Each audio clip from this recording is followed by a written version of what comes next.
ওকে। দেখো আমরা কিন্তু জৈব যৌগের আগে কিন্তু আমরা হচ্ছে 3টা লেকচার অলরেডি দিয়ে দিছি। আজকে হচ্ছে আমাদের জৈব যৌগের সরি 2টা লেকচার দিছি, আজকে হচ্ছে আমাদের জৈব যৌগের 3 নাম্বার লেকচার। তো আমরা এই লেকচারে কি কি শিখবো তোমাদেরকে যদি একটু বলে দিই।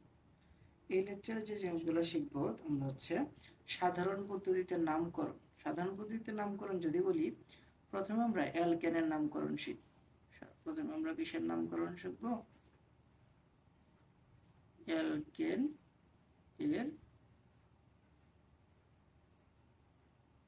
নামকরণ। এখন প্রশ্ন হচ্ছে অ্যালকেনের নামকরণ যে করব, এখানে তোমার যে জিনিসগুলো জানতে হবে সেটা হচ্ছে নরমাল, আইসো আর হচ্ছে নিও। তার মানে কি, প্রথমে হচ্ছে নরমাল, তারপরে হচ্ছে আইসো, তারপরে হচ্ছে নিও। নরমাল বলতে কি বোঝায়, এর মধ্যে কোনো প্রবলেম থাকবে না, একদম কি বলা যায় যে সরল সোজা সাপটা এরকম। মনে করো যে আমার কাছে আছে হচ্ছে CH3 CH2 CH2, তারপরে হচ্ছে CH2, এখানে হচ্ছে আমার CH3। তাহলে বলো তো এখানে কার্বন কয়টা আছে? 1টা 2টা 3টা 4টা 5টা। তাহলে এখানে ইজিলি বোঝা যায় যে এখানে এই যৌগের নাম হচ্ছে প্যান্টেন। এই যৌগের নাম কি বলতো? এই যৌগের নাম হচ্ছে প্যান্টেন। প্যান্টেন। এখন প্রবলেমটা কি, এটা হচ্ছে নরমাল প্যান্টেন। নরমাল কেন? সব মাদার চেইনের মধ্যেই সবগুলা কার্বন আছে একটা চেইনের মধ্যে। আর আরেকটা হচ্ছে আমার আইসো প্যান্টেন। আইসো বলতে কি বোঝায়? যার মধ্যে একটা হাইড্রোজেন থাকবে। দেখো একটা হাইড্রোজেন আমরা যদি বলি যে CH3 CH2, তারপর হচ্ছে CH, এখানে হচ্ছে আমার CH3, এখানে হচ্ছে আমার CH3। দেখো এখানে এই যে ব্রাঞ্চ যে আছে, শাখা শিকল যে আছে, একটু খেয়াল করে দেখো। এই যে শাখা শিকল যে এখানে আছে, সেই কার্বনে কয়টা হাইড্রোজেন আছে? একটা। যদি একটা হাইড্রোজেন থাকে তখন এটাকে বলতেছি আমরা আইসো পেন্টেন। কার্বন সংখ্যা কিন্তু সবগুলোরই গুণব, যেমন 1টা 2টা 3টা 4টা 5টা। এখানে কয়টা কার্বন আছে? 5টা, এই জন্য পেন্টেন। আইসো কেন বললাম? কারণ এখানে শাখা শিকল যেখানে আছে ওখানে একটা হাইড্রোজেন আছে। কয়টা আছে? একটা। এরপর আবার যদি দেখি যে আমার কাছে আছে হচ্ছে CH3, এখানে হচ্ছে সি, এখানে হচ্ছে আমার CH3, এখানে হচ্ছে আমার CH3, এখানে হচ্ছে আমার CH3। তাহলে এখানে কি কি আছে বলতে পারি যে কার্বন অলরেডি আমার কয়টা আছে? এখানে 5টা।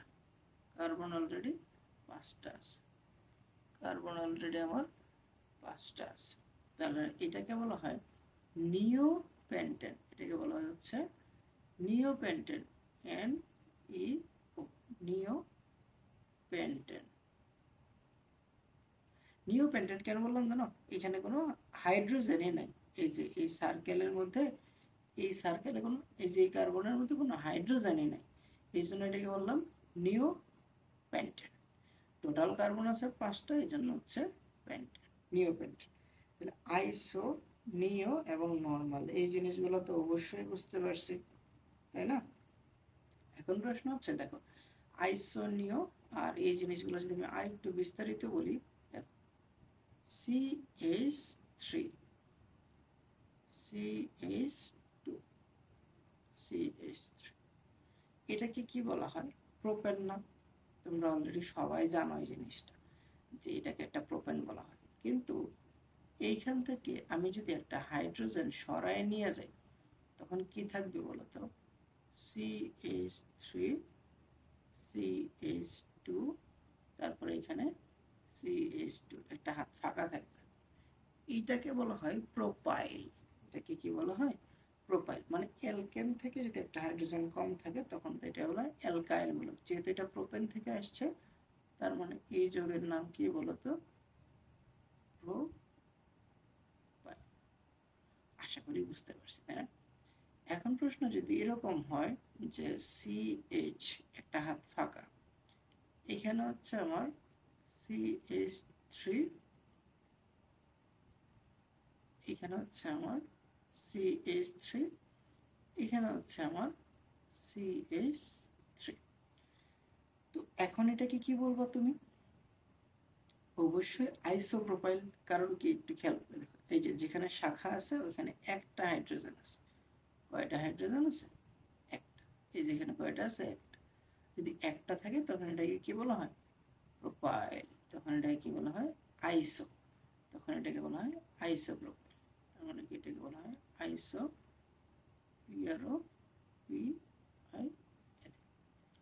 আইসোপ্রোপাইল। বুঝতে পারছি কি? আর নিওপ্রোপাইলও কিন্তু হইতে পারে, তাই না? হইতে পারে না? এখন ধরো এখানে আছে হচ্ছে CH3 কার্বন, এখানে হচ্ছে CH3, এখানে একটা হাইড্রোজেন, এখানে হচ্ছে CH2, এখানে একটা হাত ফাঁকা আছে। এখন দেখো তো, যেহেতু সব সিঙ্গেল বন্ড, সব কি সিঙ্গেল বন্ড, সব সিঙ্গেল বন্ড থাকায় এখানে কার্বন সংখ্যা 4টা থাকায় এটাকে আমরা বলতেছি বিউটাইল। বাট এখানে একটু খেয়াল করে দেখো, যেহেতু শাখা যেখানে আছে সেইখানে একটা হাইড্রোজেন আছে। কয়টা আছে? একটা। তাহলে এটাকে কি বলতে পারি আমরা? আইসোবিউটাইল। আইসো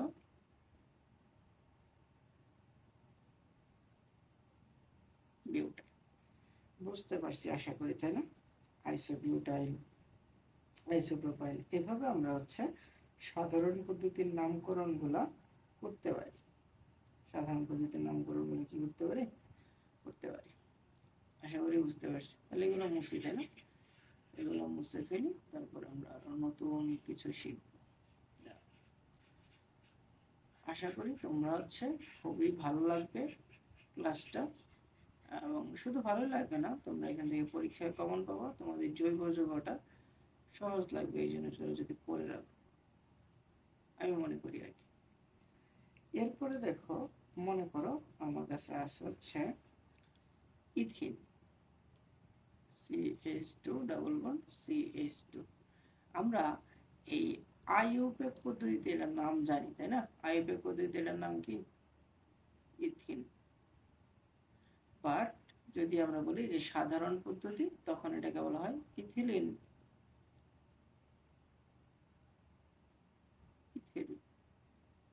তখন এটা কি বলা হয়? ইথিলিন। ইথিলিন বা প্রোপিলিনও বলা হয়। এই যে এটাকে বলা হয় CH3 CH double bond CH2। তাহলে এটাকে কি বলা হবে? এটাকে বলা হবে প্রোপিলিন। দেখছো অ্যালকিন গুলোর নামকরণ কিরকম করা হয়? ইথিলিন, প্রোপিলিন, বিউটিলিন, এইভাবে সাধারণ পদ্ধতিতে নামকরণ করা হয়। এরপরে দেখো, আমরা আরেকটা মোটা দাগে একটা জিনিস শিখবো, অ্যালকিনাইল মূলক। কি মূলক? এরপরে মোটা দাগে আমরা দেখবো হচ্ছে অ্যালকিনাইল মূলক। অ্যালকিনাইল মূলক। দেখো, তোমরা ভিনাইল ক্লোরাইডের নাম শুনছো না? অবশ্যই শুনছো। সেই জিনিসগুলো কিভাবে আসে? মনে করো যে আমার কাছে আছে হচ্ছে একটা CH2 double bond CH2।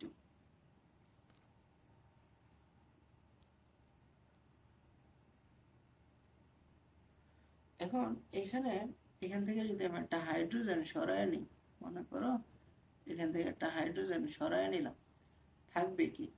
CH2 double bond CH, তারপরে একটা হাত ফাঁকা থাকবে।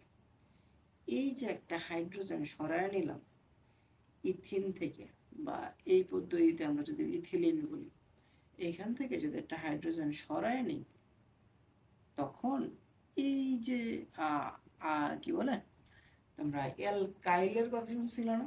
মিথাইল, ইথাইল, তাহলে এটার নাম হয়ে যায় ভিনাইল। এটার নাম কি হয়ে যায়? ভিনাইল। ভিনাইল। তখন এটাকে আমরা বলতেছি।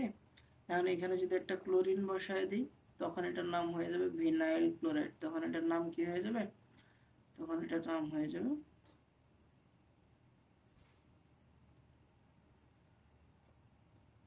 Vinyl chloride. দেখো এরপরে আমরা আরেকটা দেখব অ্যালাইল মূলক। ভিনাইল এরপরে আমরা কি দেখব? অ্যালাইল। মনে করো যে তোমার CH3 CH double bond CH2।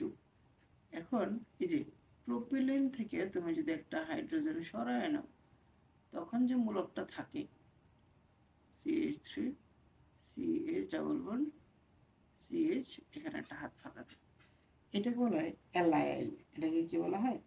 Allyl. এখন তোমার যদি মনে হয় যে ভাইয়া আমি এখানে একটা OH ধরাই দিব, তখন এই যৌগটার নাম হয়ে যাবে অ্যালাইল অ্যালকোহল। তখন এটার নাম কি হয়ে যাবে? Allyl alcohol. দেখছো জৈব যৌগ কতটা সহজ? আশা করি সহজ লাগবে, আরো বেশি সহজ লাগবে যদি তোমরা সবগুলো ক্লাস আমার সাথে করো ইনশাআল্লাহ। তাহলে এটা কি বলতেছি আমরা? Allyl alcohol. এটা কি বলতেছি? অ্যালাইল অ্যালকোহল, তাই না? সহজ না? তখন এটা কি বলতেছি? অ্যালাইল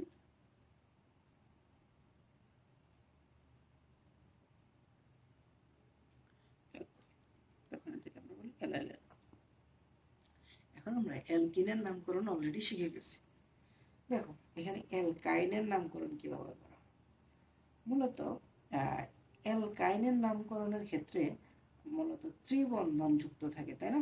সাধারণ পদ্ধতিতে অ্যালকাইনের প্রথম সদস্য হচ্ছে অ্যাসিটিলিন। প্রথম সদস্যকে অ্যাসিটিলিন বা 2 কার্বন, তার অনুরূপে নামকরণ করা হয়।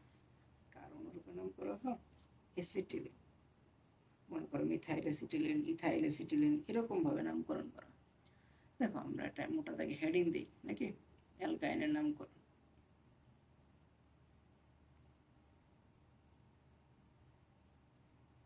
অ্যালকাইনের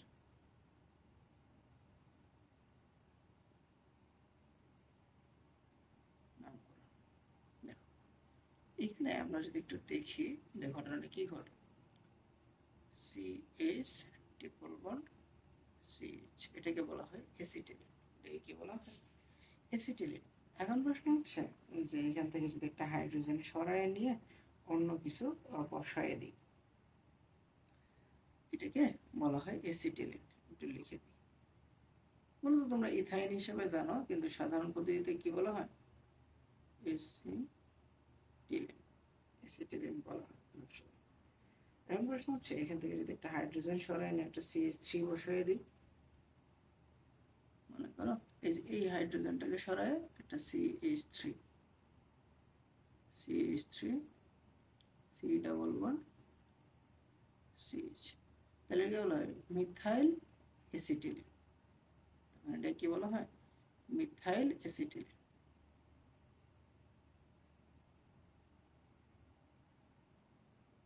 মিথাইল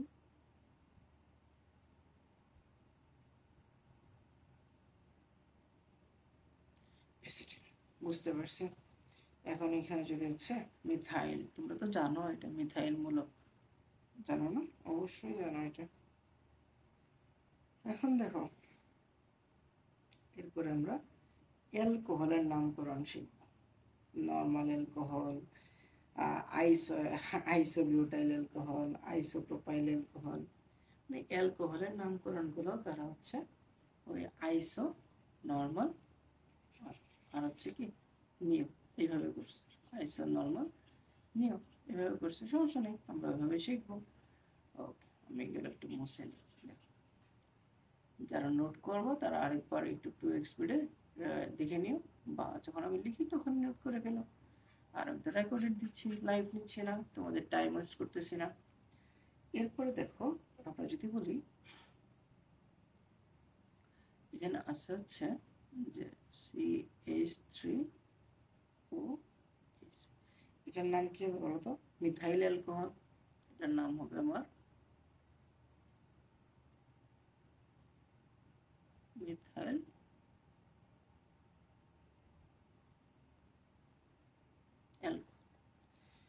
মিথাইল অ্যালকোহল। আশা করি বুঝতে পারছি। মিথাইল অ্যালকোহল, মিথাইল, এই যে এখানে একটা মিথাইল আছে আর এখানে অ্যালকোহল আছে, তাই তো? এরপরে যদি বলি যে এরপরে এটা কি হবে, মনে করো একটা প্রোপাইল অ্যালকোহল দিলাম, CH3 CH2 CH2 OH, তখন এটাকে আমরা কি বলবো? তখন এটাকে বলবো হচ্ছে আমরা propyl alcohol. Propyl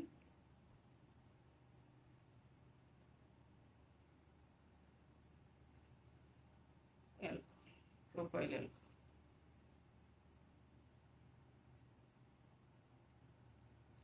propyl alcohol. দেখো মিথাইল প্রোপাইল বুঝতে পারছি। এরপর আমরা যদি দেখি, মনে করো 3 কার্বনের পরিবর্তে 4 কার্বন দিলাম, CH3 CH, এখানে হচ্ছে আমার CH3, এখানে মনে করো CH2। এখন এখানে এই কার্বনে মানে জাংশন কার্বন বলতে পারি, যেখানে জয়েন্ট আর জাংশন হয়েছে যে কার্বনে, সেই কার্বনে আমার হাইড্রোজেন আছে কয়টা? একটা। জাংশন কার্বনে আমার হাইড্রোজেন কয়টা আছে? একটা। তখন এটাকে কি বলতে পারি? আইসো বিউটাইল অ্যালকোহল। এই যে কার্বন কয়টা আছে? 4টা। তার মানে এটাকে আমরা বলতে পারি আইসো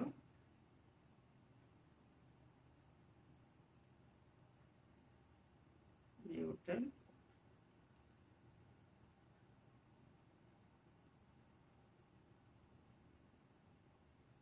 অ্যালকোহল, আইসোবিউটাইল অ্যালকোহল।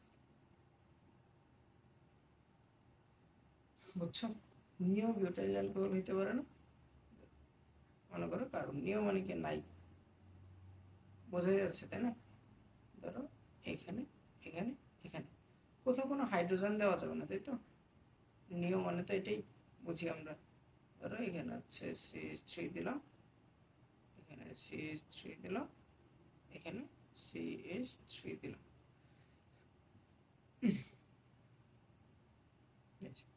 তখন এটা কি বলা হবে? কার্বন যেহেতু 4টা, তার মানে নিউ, এন ই, নিও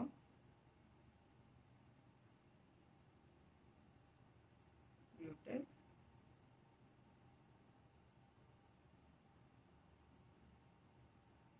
অ্যালকোহল, নিও বিউটাইল অ্যালকোহল।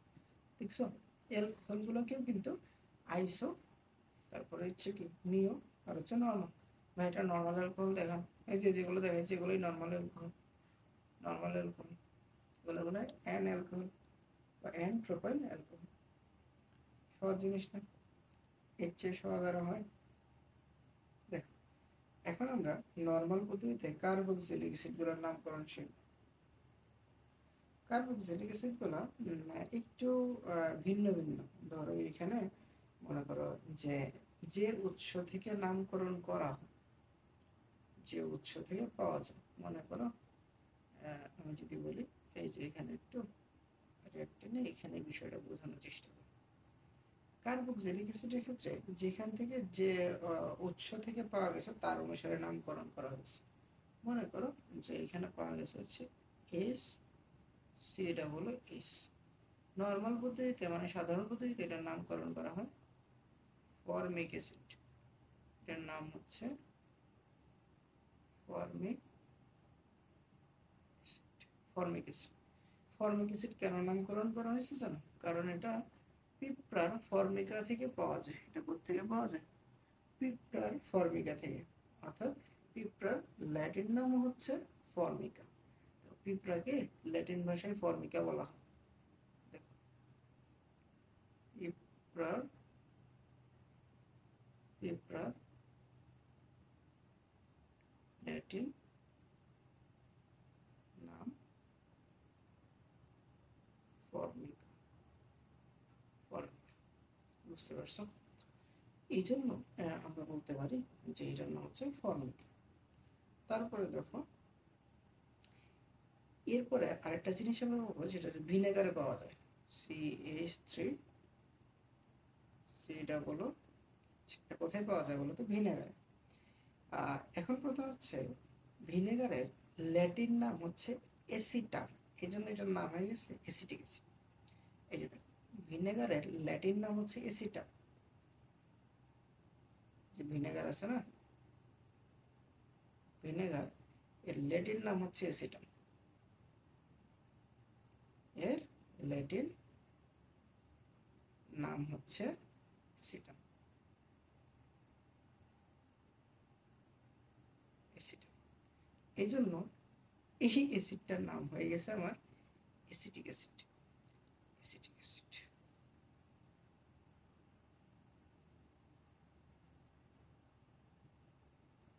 দেখো, এখানে কিন্তু কোনো রুলস নাই, যখন যেমনি ইচ্ছা ওই যেটা পাইতেছে ওইটার নামই ওরকম ভাবে করে দিচ্ছে। ফর্মিকা থেকে পাচ্ছি বিধায় ফর্মিক অ্যাসিড, এই ভিনেগারে পাওয়া যায় বিধায় হচ্ছে অ্যাসিটিক অ্যাসিড। এখানে কিন্তু রুলস নাই।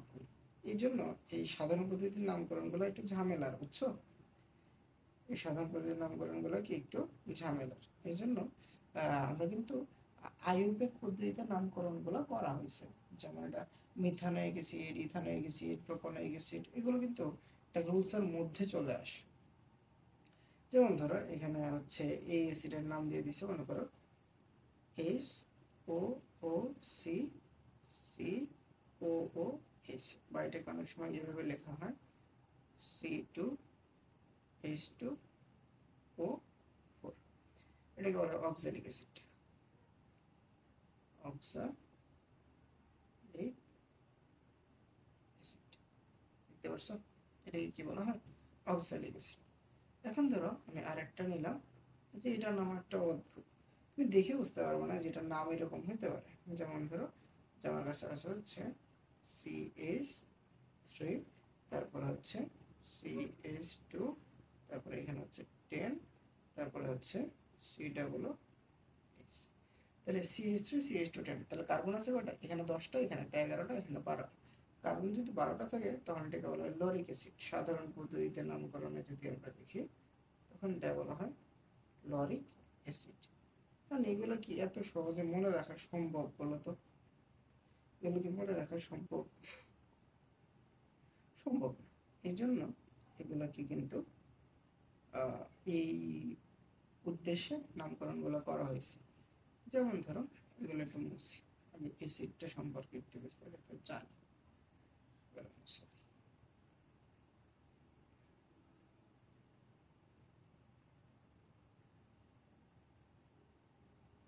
মনে করো যে এটা হচ্ছে আমার লরিক অ্যাসিড বলতেছি। আবার ধরো আমার কাছে এরকম আছে যে HOOC, এখানে হচ্ছে আমার CH2, মনে করো 4টা CH2, আর এখানে তারপর হচ্ছে COOH। এখন এটাকে বলা হয় হচ্ছে আমার অ্যাডিপিক অ্যাসিড। কার্বন সংখ্যা যদি 6টা থাকে, দুই পাশে যদি 2টা COOH থাকে, তখন এটা বলা হয় অ্যাডিপিক অ্যাসিড। Adipic acid. এখন প্রশ্ন হচ্ছে যে ভাইয়া, এগুলো কি এভাবে মনে রাখা সম্ভব? এই হাজার হাজার অ্যাসিড, এই জন্যই কিন্তু আমার আইইউপ্যাক নামকরণটার প্রয়োজন হয়েছে।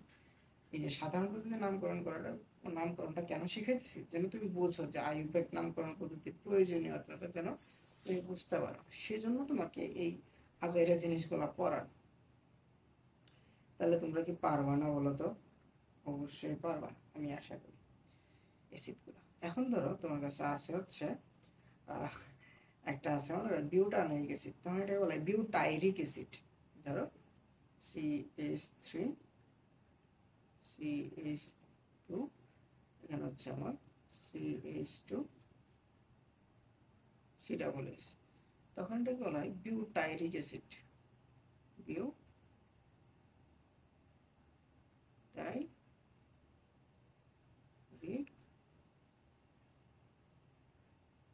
অ্যাসিড। বিউটাইরিক অ্যাসিড কেন বলা হচ্ছে জানো? কারণ আমরা জানি যে এটাকে বলা হয় বিউটাইরা, কারণ মাঝখানে ল্যাটিন প্রতিশব্দ হচ্ছে বিউটাইরা। এটা কোথায় পাওয়া যায়? তোমরা জানো যে চর্বিতে থাকে, ঠিক আছে? চর্বিতে থাকার কারণে বিউটাইরাম নামকরণ করা হয়। বা এটা অনেক সময় নারিকেলও পাওয়া যায়, আর নারিকেলটাকে ল্যাটিন ভাষায় দ্বারা বিউটাইরাম হিসেবে চিনে, বিউটাইরাম, এই জন্য এটা বলে বিউটাইরিক অ্যাসিড, বিউটাইরাম। কারণ নারিকেলের বিউটাইরাম থেকে আসছে নারিকেলের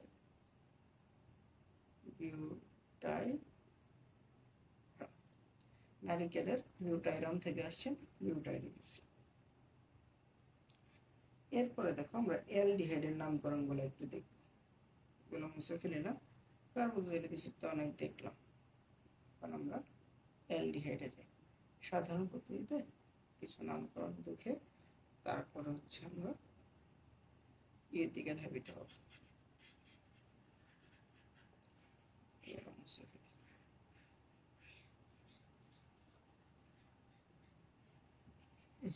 বুঝতে পারছো তো তোমরা, আশা করি, তাই না? আচ্ছা, তারপরে তোমরা মাঝে মাঝে কমেন্ট করে বইলো যে ভাইয়া বুঝতে পারছি বা এই জায়গাটা বুঝিনি, তাহলে আমি ওগুলো কনসার্ন নিয়ে তোমাদের জন্য হয়তো আর একটা ছোট ক্লিপ বানায় আপলোড দিতে পারি, যে আমার বাচ্চারা হয়তো এই জিনিসটা বোঝে না, আমি একটু সহজ করে বোঝেন। আমি যতটুকু বোঝানোর চেষ্টা করি সর্বোচ্চ সহজ করে বোঝানোর চেষ্টা করি। তারপরেও যদি তোমাদের মনে করো যে ভাইয়া বুঝতেছি না, ভাই আপনার এই সমস্যা সবই বুঝছি বাট এই জায়গাটা বুঝি নাই, তোমরা অবশ্যই আমাকে ইনবক্সে নক দিতে পারো বা হচ্ছে আমাদের পেজে নক দিতে পারো, তাও হয়। এখন দেখো, এখন আমরা সরাসরি হচ্ছে অ্যালডিহাইডের নামকরণে চলে যাব।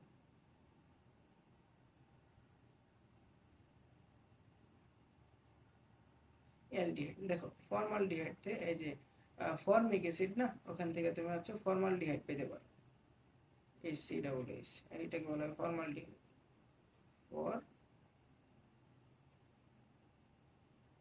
ফর্মাল, ওকে, ফর্মালডিহাইড, তাই না? তারপরে এসিটিক অ্যাসিড না, এসিটিক অ্যাসিড থেকে এসিটালডিহাইড, CH3CHO, এসিটিক অ্যাসিড থেকে কি পাই বলো তো? এটার নাম হয়ে যায় এসিটালডিহাইড, এটার নাম হয়ে যায় এসিটালডিহাইড, তখন এটার নাম কি হয়? এসিটালডিহাইড। বুঝতে পারছি? তারপরে প্রোপানঅ্যালডিহাইড, বিউটারালডিহাইড, প্রোপানঅ্যালডিহাইড, বিউটারালডিহাইড, এইভাবে নামকরণগুলো করা। সো বিউটারালডিহাইড এভাবে নামকরণ করা। তারপরে আমরা দেখবো হচ্ছে কিটোনের নামকরণ। কিটোন তো বুঝছোই, অ্যাসিটন নামকরণ করা হবে। এই যে অ্যাসিটালডিহাইড থেকে কি হবে, আমরা যদি কিটোনের নামকরণগুলো একটু দেখি। কিটোন দেখো, অ্যাসিটালডিহাইড থেকে কি হবে? অ্যাসিটন, CH3CO, তাহলে এটার নাম হয় অ্যাসিটন। এটার নাম কি? অ্যাসিটন। এটার নাম কি হয়? কার্বন সংখ্যা 3টা থাকলে তারা বলা হয় অ্যাসিটন। বুঝছো? এরপরে দেখো ইথাইল মিথাইল কিটোন হবে, মনে করো এরকম হলো যে CH3 CH2 C double bond O, এখন হচ্ছে আমার CH3। এখন প্রশ্ন হচ্ছে এখানে এটা হচ্ছে আমার ইথাইল, ETS অয়েল, এটা হচ্ছে মিথাইল। তাহলে ই আগে হয় না, ABCDE, অনেক পরে এম আসে, এই জন্য এটা বলা হয় ইথাইল মিথাইল, তারপরে এটা হচ্ছে কিটোন মূলক, সিও থাকলে তারা কি বলে? কিটোন মূলক। ইথাইল মিথাইল কিটোন, তাহলে এই যৌগের নাম হচ্ছে ইথাইল মিথাইল কিটোন। এই যৌগের নাম কি? Ethyl methyl ketone, ethyl methyl ketone, ethyl methyl ketone. বুঝছো কত সহজ? ওকে, এরপরে ইথারের নামকরণ গুলো ডাইমিথাইল ইথার, ডাইইথাইল ইথার, অন্যান্যগুলো খুবই সহজ। বাকিগুলো আমরা হচ্ছে আইইউপ্যাক পদ্ধতির সাথে মিল থাকার কারণে এখানে আর পড়াচ্ছি না। আশা করি তোমরা সাধারণ পদ্ধতিতে নামকরণগুলো যতটুকু পড়াইছি বুঝতে পারছো। তারপরে তোমাদের যদি কোনো জিজ্ঞাসা থাকে ইনশাল্লাহ আমাকে বলতে পারো। আর মোট কথা হচ্ছে যে তোমরা যদি কোনো কিছু বুঝতে না পারো আমাকে সরাসরি বলবো, ইনশাল্লাহ চেষ্টা করবো তোমাদের সলভটা দেওয়ার জন্য। আর তার পরবর্তীতে আমরা উদ্ভূত পদ্ধতির নামকরণ পড়বো ইনশাল্লাহ, তাই তো? আইয়ুবের পদ্ধতির নামকরণগুলো শিখবো, ইভেন যাবতীয় পড়ার চ্যাপ্টারটাই শেষ করবো আমরা ইনশাল্লাহ একসাথে। তো ততক্ষণ পর্যন্ত তোমরা সুস্থ থাকো, ভালো থাকো, চতুর্থ ক্লাসের জন্য ওয়েট করো।